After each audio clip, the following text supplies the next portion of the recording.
My name is Manuel Becerra, and I'd like to talk about a very important issue. Who here has been sick before? Raise some hands. Pretty much everyone here has probably been sick at one time or another, right? And it's a normal thing. We get sickness, but we all have some kind of physical immune system to take care of that, fight these sicknesses and illnesses. This isn't new information to anyone, probably. But just as our bodies need a physical immune system, so do our minds. Our bodies are amazing machines, but our minds are more powerful. Even more powerful than our minds are the things that enter our minds and the things that exit our minds. So we need to have a mindful immune system. One of the things that make up our immune system is our digestive tract, or our gut. Scientists say that's where 70 to 80% of your immune system actually lives. Full of bacteria and acid, it kills off most of the bad bacteria and viruses that we ingest every single day. But just as our physical immune system relies so heavily on our gut, so should our mind's immune system. Most people know when they're doing something wrong. When you go into your refrigerator and you take your family member's chocolate milkshake they saved from last night, you know that was wrong, even if you try to rationalize it. But we all have some kind of gut, and it's here for a reason. We need to listen to it, digest the information we receive or create before we act upon it. Okay? Take time, chew the information well enough to know the consequences. Now, if a foreign substance passes through the digestive tract and is not destroyed, where does it usually end up? Anyone know? The blood. Sometimes it ends up in the blood, right? Many things make up the blood, just like many things make up our immune system. And one of the key cells that make up our blood are white blood cells, right? White blood cells. Imagine moving to a new city. You move into your new home, you walk out, go check the mail, and this large man comes up.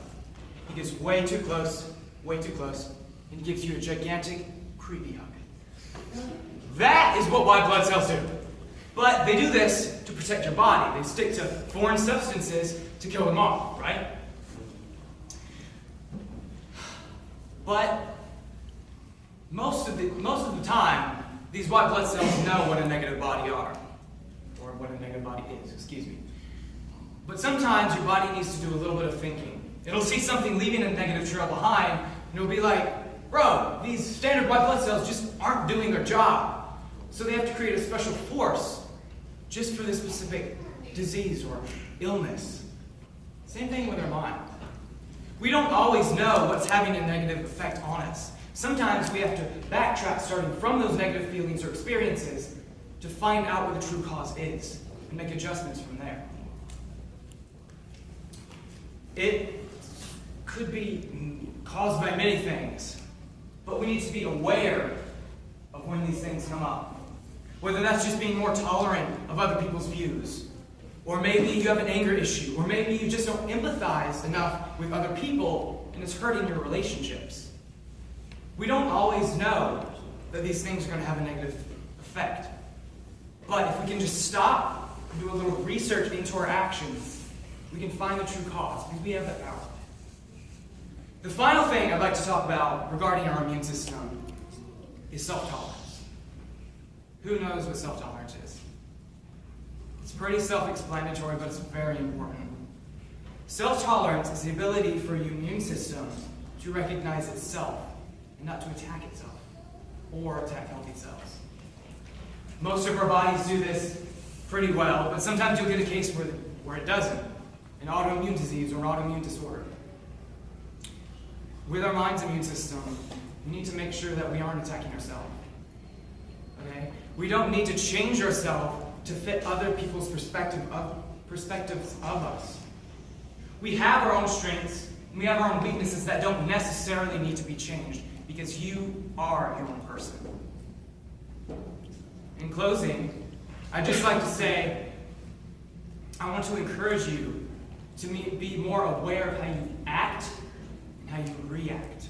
Because you have more power over your life than you may realize. But not only that, you need to be aware that not everyone's immune system is as strong as yours. If you contract a negative feeling or a negative bug, you need to make sure to take care of that before it spreads to the people that you love around you. And lastly, you can strengthen your immune system just by being more aware.